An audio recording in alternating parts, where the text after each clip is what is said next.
I've been working on medieval French outside France for 10 years or so.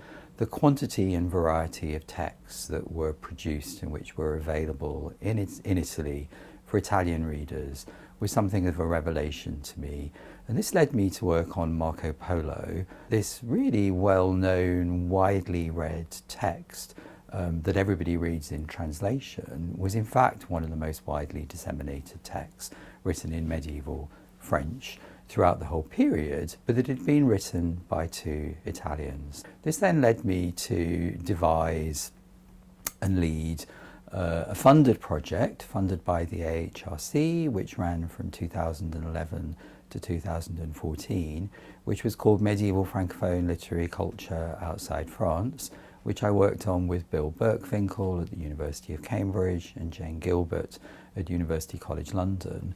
And what we did in this project is that we mapped the dissemination of six very popular French literary texts across Europe.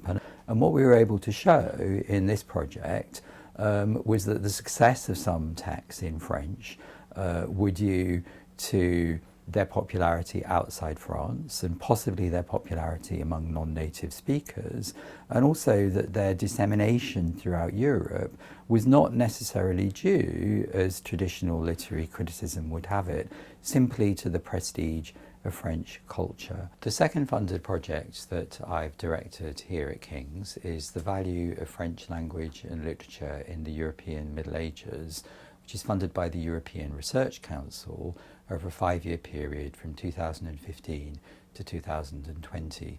This project grew out of medieval Francophone literary culture outside France, but is quite distinct from it. We've taken in this project the most interesting text in terms of its dissemination outside France from the previous project, which is l'Histoire ancienne jusqu'à César. So the Histoire ancienne is a particularly interesting text because its popularity in the later Middle Ages in France depends on its dissemination outside of France, in the Holy Land in the 13th century and in Italy in the 13th and 14th century. So it raises all sorts of issues about how the French language was used, who was using it. A lot of the most important manuscripts of these texts we can be pretty sure were destined for a mixture of native and non-native speakers. So these are manuscripts in which the way in which French is being used is not determined by the way that French was spoken in France, but by the way in which a wide range of speakers and readers of the language were using French. It's also particularly interesting in terms of cultural history because it's not a literary text in the way that we might understand a literary text today, a romance of Lancelot or Tristan, or a heroic text such as the Chanson de Roland, an epic text in other words. It's a history. It aims to tell a universal history of the world, which is designed to show the origin of European culture, modern culture from a medieval perspective, in the classical world. And this raises all sorts of issues about how the Christian world relates to the classical world, how the Christian world relates to the Muslim world, to the Jewish world, and how the Europeans who were in the Holy Land, Cyprus, the Greek islands, how Italians viewed themselves, viewed their history. And one of the most important questions we're asking is why they should have used French, which for many of them was a foreign language, in order to have this image of themselves and their past created. So for the flagship conference that we organised as part of our project, we decided to invite scholars working on a range of different languages and historians interested in this question to talk about why certain languages were used to write history, at what point they were first used, what was at stake in their being used, and where the texts that were written in these various languages went to, and to try to create a conversation between scholars working in different disciplines around the question of the languages that were used to write history in the Middle Ages. Of those of you familiar with the sizable corpus of material that circulates in French outside France in the Middle Ages will already know a good proportion of this material is, broadly speaking, either history or narrative that today we might consider fiction, but which presented itself in the Middle Ages as something more akin to history. As the project evolved, we've become increasingly interested in what was at stake in the move to writing history in the vernacular in certain places, in the demand on the part of readers for histories in French in places outside France, and in why and when history starts to be written in other vernaculars. Right now I'm working on a project that looks at cosmopolitan languages, languages used to communicate across linguistic differences in medieval Europe. Really in the medieval Mediterranean and in the greater Mediterranean world, because I'm looking at Arabic as well as Latin. One of the difficulties in thinking about these languages is that the standard narrative talks about the rise of the vernaculars in medieval Europe as a kind of a success story, as kind of the liberation of local languages from these kind of overlord languages that have kind of smothered them for centuries. I'm really interested in the way that people are thinking about languages at this conference because it complicates that narrative. It looks at the rise of languages as a success story, as a story of something that's emerging that's new and interesting.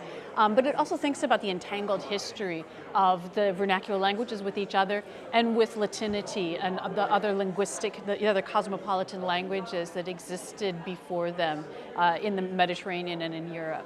I have always worked on late medieval illuminated manuscripts, so that means that one way or another I have always been in between disciplines, and in this conference I will be speaking about the development of the history book as a type of book. What has always been the focus of my research is to try to understand how medieval readers imagined the past, their past, and most specifically Greek and Roman past. In this regard, some of the texts that have been analyzed at the core of this The Values of French project are extremely interesting for my own research, because it was the Histoire ancienne jusqu'à César, the first vernacular chronicle, fully illustrated, including images of Greece and Rome. And what I would like to argue in this conference is that it was precisely in places like Flanders or the Holy Land or Italy where the Histoire ancienne was disseminated, that because of the coexistence of different languages, visual cultures, book traditions, that this type of book, the illustrated history book, developed. I edit literary histories. I began with a literary history of medieval English literature. More recently, I've edited a literary history of Europe, which goes from 1348 to 1418. I think it is coherent to talk about European literary culture because we've had a concept of Europe for a very long time. Chaucer, for example, the 14th century, does use the term Europe. He describes a certain person as Queen of all Europe.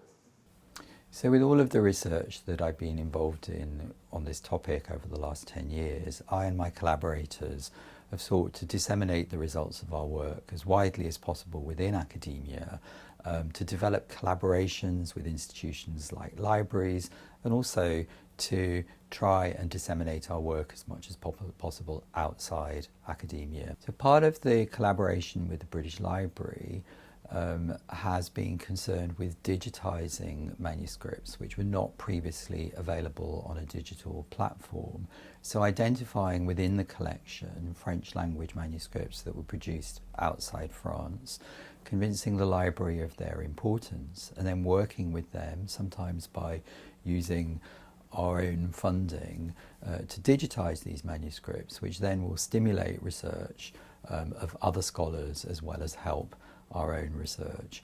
As this process of identifying manuscripts and digitizing them evolved, we decided that one way of making this material, some of which is absolutely extraordinary, available to a wider public, would be to curate a case in the Treasures Gallery at the British Library. I was involved in curating an exhibition case at the British Library, and this exhibition case contained 2 luxurious manuscripts of the Histoire ancienne jusqu'à César. These 2 manuscripts of the Histoire ancienne jusqu'à César are extremely important for our understanding of the text. One was made in Acre, in the Holy Land, in the 1280s, and another was made in Naples, Italy, in the 1330s. So what's really interesting about these 2 manuscripts is that they ask questions about how medieval readers engaged with the past, engaged with different peoples at different times and different cultures, and potentially in a language that wasn't their native language. In the exhibit, we chose certain images to display. We chose the image of Hercules wrestling a giant, and this giant could only be defeated once lifted off the ground and strangled in the air. Not only is this image striking and very visually appealing, it also asks the question of how do medieval readers identify with the past and identify with figures from the past. And Hercules today we think of as a fictional character, a mythological character, but in the Middle Ages, people will have engaged with him in a much more historical way. They would have identified with him, looked up to him, and thought about his actions in terms of their day-to-day life. I found the process of collaborating with the British Library really interesting and eye-opening, because it's all about thinking about how we take something that's quite complicated from a long, long time ago and communicating it to an audience today and thinking about why it still matters today. And one thing that really struck me was that this still matters today because it's about identity and language and how we view ourselves by looking into the past.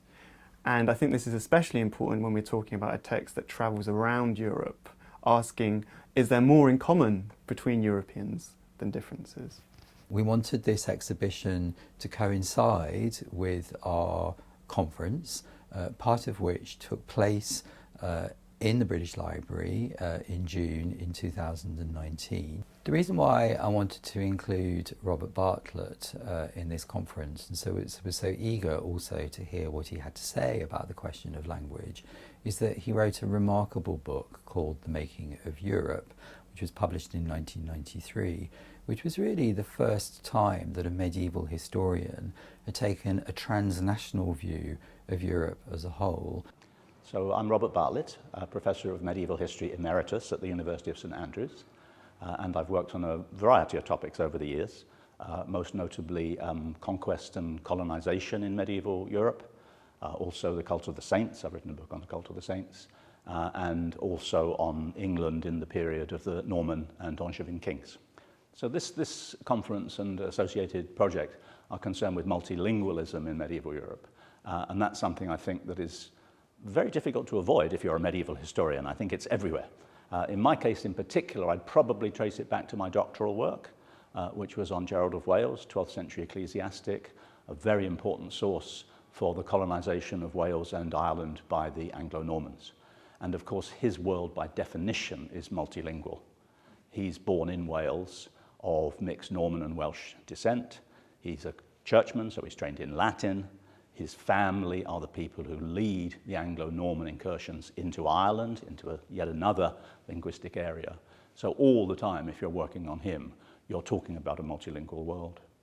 And then subsequently, in later years, when I looked at conquest and colonization in Europe more generally, in that same central medieval period, and extended my view to the Germans in Eastern Europe and expansion in the Mediterranean and so on, then multilingual societies and the interaction of languages just cropped up over and over again. And that was all in the context of a book called The Making of Europe, which was about, the subtitle in fact is Conquest, Colonization and Cultural Change, 900 to 1300. And it looked at the expansionary movements of those periods, migration and conquest and so on, and in particular the cultural consequences, one of which would be the expansion of some languages at the expense of others, and the interrelation of languages, like borrowings from one language to another, a number of words of French origin that go into German, for example, connected with chivalry, like chivalry and tournament, and these kind of adventure, these kind of words. So that was also part of the sort of broad picture in which multilingualism was very, very important.